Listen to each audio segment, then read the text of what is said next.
My Cartelians, what's up? Cartel from Hell back again. This time we're going to have the complete review of this Pop Culture Shock LIU KANG exclusive statue. Now I want to let you guys know, if you guys haven't watched any of my videos before, that I have already done a unboxing of this statue, and you know, this is just going to be the review, and I'll do another video just for the 4K close-ups for you guys, so you guys can see all the tight, intricate details of this piece and not miss a single inch of it. So this statue I have had on order for a very long time. You know, I placed a add to cart about 17 months ago, and it's finally here. Now, 17 months, is that a long time? I don't know. I pretty much am very used to waiting right around that long for statues. You know, sometimes it's a year, sometimes it's 2 years. You know, it's all over the place, you guys. And it's not just one company that takes longer than the rest. They're all pretty much like that. You know, they're dealing with factories in China and deadlines and shipping, and you know, there's a lot of different aspects when it comes to waiting for a piece. First off, I just want to say that this piece is very nice. It has been painted really well, and I think the mixed media on it's done really well as well. I definitely love the statues that Pop Culture Shock has been coming out with lately, and I'm very excited for their up-and-coming 1/3 line. I haven't received any of their 1/3 pieces in yet, but I'm very excited to get all my 1/3s in. I have every single Pop Culture Shock 1/3 statue on order, on pre-order. So yeah, man, I'm just pretty much waiting on those to hurry up and come in. I'm just so excited for them. Really, it's been making me move to the 1/3 scale a lot more lately. Not only with Pop Culture Shock, but with Prime 1 Studios as well. Just really digging the 1/3 lines. This statue right here is a 1/4 scale statue, and standing next to him is one of the ninjas that Pop Culture Shock has previously released, and he's actually the only ninja that I have. He is the exclusive version with the iced out hands. So he has like 3 different sets of hands, you guys, fists, arms, whatever you want to call it. But really cool because it has so many different display options. This statue right here, this LIU KANG statue, it only has 2 different display options, and the only way that you can get the second display option is if you get the exclusive version. The regular version is going to have this hand right here, except for without the flaming dragon. So I feel like if you really want this statue, definitely try to get the exclusive. I think for this statue right here, you know, the exclusive is a must. This hand does come off. I don't know if this hand comes off on the regular, but if you do get the regular and it does come off, you could always, you know, have a flaming dragon added on. But this one does have a light up feature, and it will be a little more difficult to add the light up feature if you really want to get that flaming dragon on there. But to tell you the truth, you guys, I really don't use my light up features that much. With this statue, I'm never going to use it, and there's one reason for that. If you look at the base, there's no AC adapter plug that comes with this statue. There's not a hole for it. There's no connections in the base that lead up to the statue. This is just battery operated for this light up feature. And you know, batteries, I never leave them in my statues. I don't want them to corrode and to leak open and destroy my statue. I put them in there just, you know, for review purposes, and you know, like if I'm doing like a collection room tour, or I just want to check out the statue, just want to, you know, take it off the display and just get a closer look at it. That's pretty much the only time I ever put batteries on my pieces. Other than that, if it's on the shelf, I take them right out. One thing that is cool about this light up feature though, other than it looking amazing when it's lit up, because it really does, it looks very nice. Really impressed with how bright it is. I'm going to go ahead and insert a picture for you guys right now so you guys can see it in darker lighting, so you guys get a better feel for it. But one thing that is really cool about this light up feature is that the switch is completely hidden. you know, the switch isn't on the base. The switch is actually underneath his pants, and his pants are like the same material of, let's say, like a parachute. Has that same you know, like feel as a parachute as a mixed media. But his switch is underneath the pants, and you could actually toggle the switch without taking the pants off, because you can feel the switch underneath the pants. So right now the light is off. I don't know if you guys can see it in this lighting. It's pretty light in here. I try to get as much lighting in here for you guys as possible. But to flick it back on, boom. You don't even have to, you know, undo the pants, take them down, or anything like that to use the light up feature. So that's pretty cool. You know, you just be able to reach around and just flick it without even really messing with anything, if you do plan on, you know, keeping the batteries in while he's displayed. But yeah, for me, they're not going to be in there. And one other thing that I don't really care too much about light up features is they have to hollow out the statue. And I've always loved chunky pieces. I've always loved heavy pieces. When I pick up a heavy statue, it just feels like it has more quality. I'm not saying that it makes it have more quality. I'm just saying it gives it a better feel for me. And I do like heavy statues. Not everybody agrees with that. That's fine. Everybody is entitled to their own opinion. But as for me, I just really love solid statues. So hollowing out a piece just to get a light up feature in there that I'm not going to use, you know, I'm not really digging that. It's just whatever, you guys. It really doesn't even matter. It doesn't take anything away from the statue. It is a beautiful piece, and I definitely love it. But I'm going to go ahead and show you what they had to do to get this light up feature in here. I'm just going to go ahead and undo the pants. Just a Velcro on the back. And I want you guys to see just how unfinished it looks underneath the pants, and how much of like a gap there is showing and stuff like that, which you're never going to see when the pants are all the way up. But I just want you guys to be able to know what you're going to get before you purchase it. That's why you watch these reviews, is so that you know what you're getting yourself into. So, you know, if there's anything bad with the piece, I'm going to let you guys know. But I really don't like the way that it looks, the way that it's lined up. It doesn't, just feels a little unfinished. I mean, really, it's a massive nitpick, because you're never going to see it. His pants are always going to be up, and I don't think it's really going to bother too many people. It doesn't really bother me. It's just a little lackluster in that area. I mean, it is what it is. A lot of pieces are actually like that underneath mixed media. If they don't have to show something, why are they going to spend more money to fine-tune, you know, every single aspect of a piece that you're not really going to see?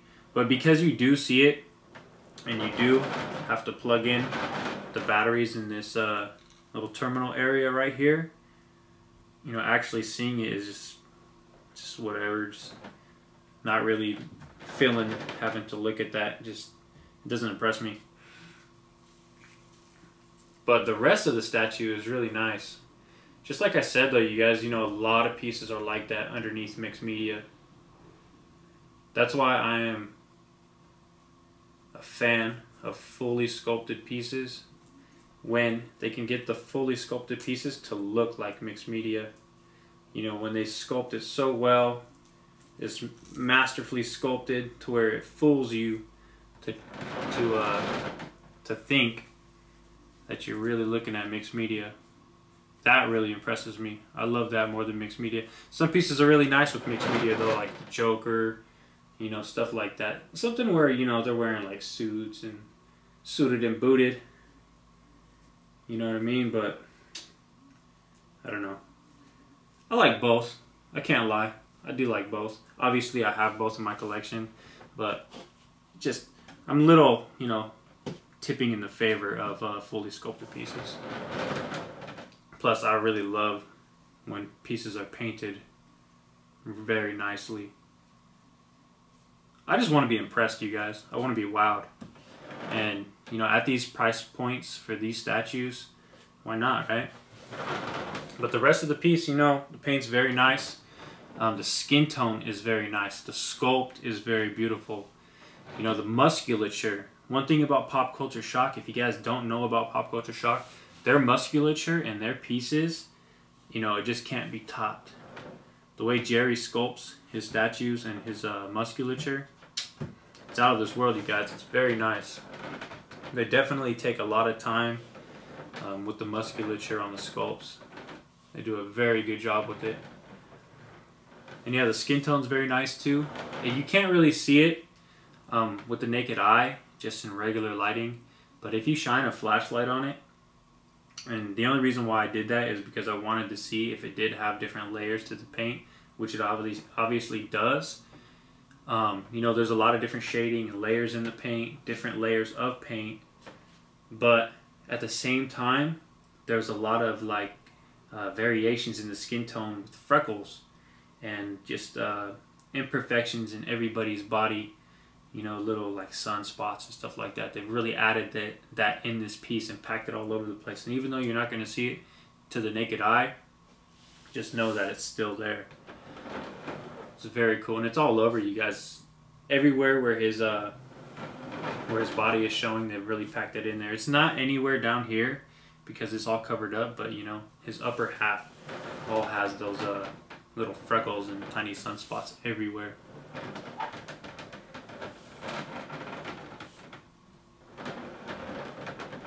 The paint of his hair is really nice. You know, all the black hair that they use for Pop Culture Shock, it all has that same jet black color to it. It's very nice, very cohesive.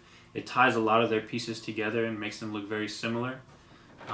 Just makes them look really nicely displayed together. You know, same thing with their skin tones. A lot of their skin tones look very similar. You can definitely tell a Pop Culture Shock piece when you look at it in someone's collection. You can easily tell the difference from other statue companies. They have their own style to them.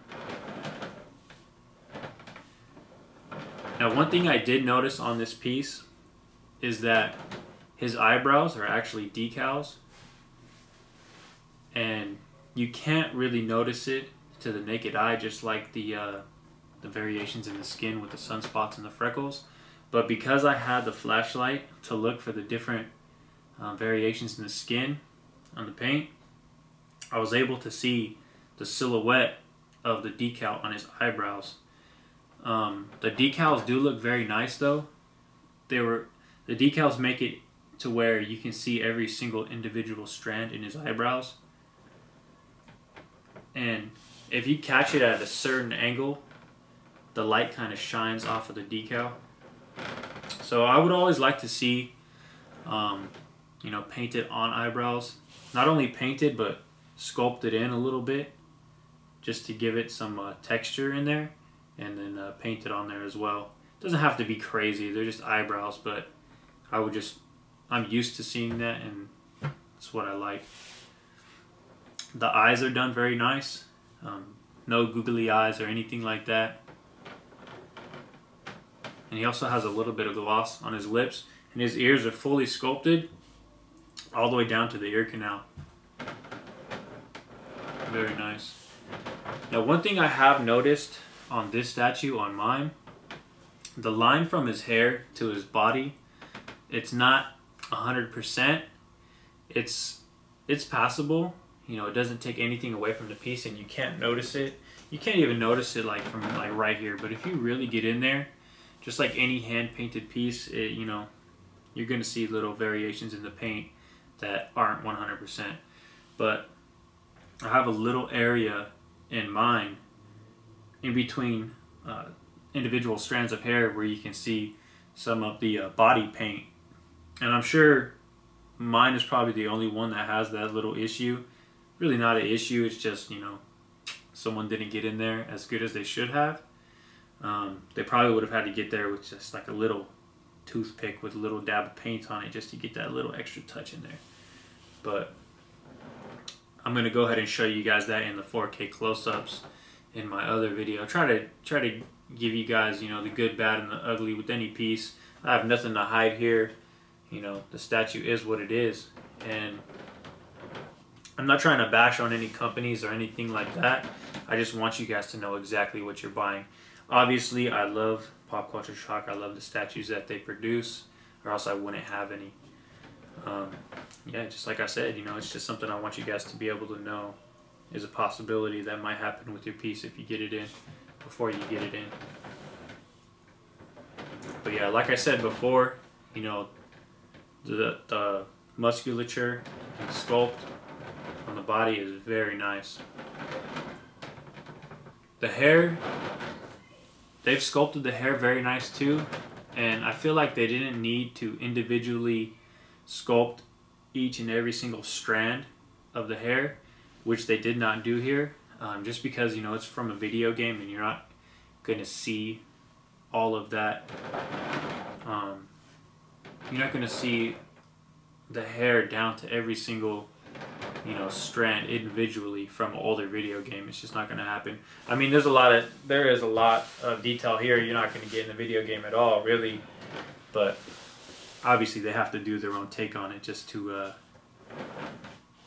bring it up to current times. You know what I mean? His headband looks pretty cool. It is a very thin material, and I feel like they could have used a little thicker material. It pretty much just feels like this same material that's used on his pants. The color of the headband to the pants matches very well though, which is good. And the pants, for being mixed media, isn't bad. One thing I don't really like though is the way that this Velcro came out. This Velcro strap right here. It's just, I don't know. There's little pieces of material that are, you know, sticking out, and little pieces that you have to stick back in. I just wish that it was done a little better, a little tighter. But after you stick them all back in there and get them all out of the way, you don't see them at all. So I guess it's fine. It's whatever. Doesn't impress me though. Definitely does not impress me with this this little Velcro stitch right here that they have in here.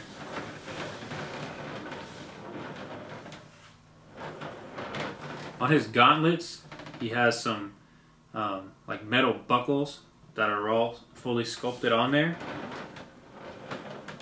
And then he also has some straps that look like they would be leather with some other metal buckles, 3 on each gauntlet, on each arm. But you know, it's just fully sculpted. It's not mixed media or anything like that. The only thing that's mixed media on this actual statue is just the pants and the headband. Everything else is fully sculpted. Actually, this little piece right here, it's feels like some type of faux leather. It could even be real leather, I don't know. This is actually mixed media too. But this is all sculpted. This is all sculpted. The shoes are all sculpted.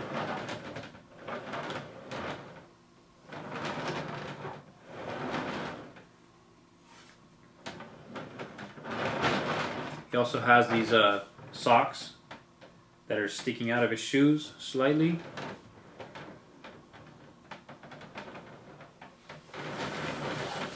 But one thing that I really love about this pose, you guys, is, you know, him being in his ready pose, just like all the other Mortal Kombat statues. They all tie in together very well. And the other thing that I love about this piece is that flaming dragon. That exclusive addition to this statue is what really made me want it. I'd probably still get it even if it didn't have it, but it puts it over the top for me, and it really makes me love this piece. And I would say the second thing that I love about this piece is definitely the sculpt of the musculature. So those two aspects of this statue is what really draws me to this piece, other than it being from the Mortal Kombat line. And you know, obviously I love the games. I don't play them all the time, but I play them every once in a while. I definitely like to play Street Fighter a little more.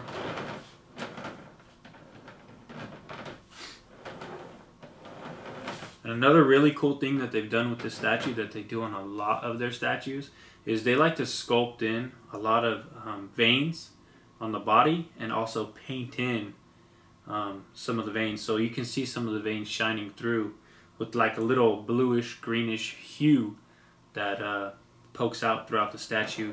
I really love how they do that on their pieces, and I really hope they don't stop adding in that little touch of detail with the veins on these pieces. So overall, you guys, you know, this is a very nice statue. It's really heavy. It's actually heavier than this Sub-Zero statue. This Sub-Zero statue, I would say a lot of the weight is in the base. Just like this statue, a lot of the weight's actually in the base because they had to hollow out the legs for the light up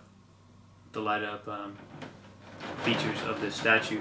But this base right here, though, you guys, is freaking hecka heavy. Hella heavy. I'm not even gonna lie. It's pretty heavy. But definitely heavier than Sub-Zero.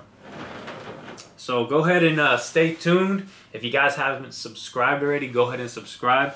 I'm gonna go ahead and put up the 4K close-ups for this statue, and just so you guys can see all the different details of this piece. And I actually have a lot of other statues coming in, you guys. I have maybe about 40 pre-orders. It's a little crazy, but obviously I love statues. So just want to say thank you guys for all your support, all you guys' love. I really appreciate, you know, how much you guys have been commenting, thumbs up, all that good shit, you know what I mean? And yeah, man, it's only gonna get better from here. Alright, you guys, catch me if you can.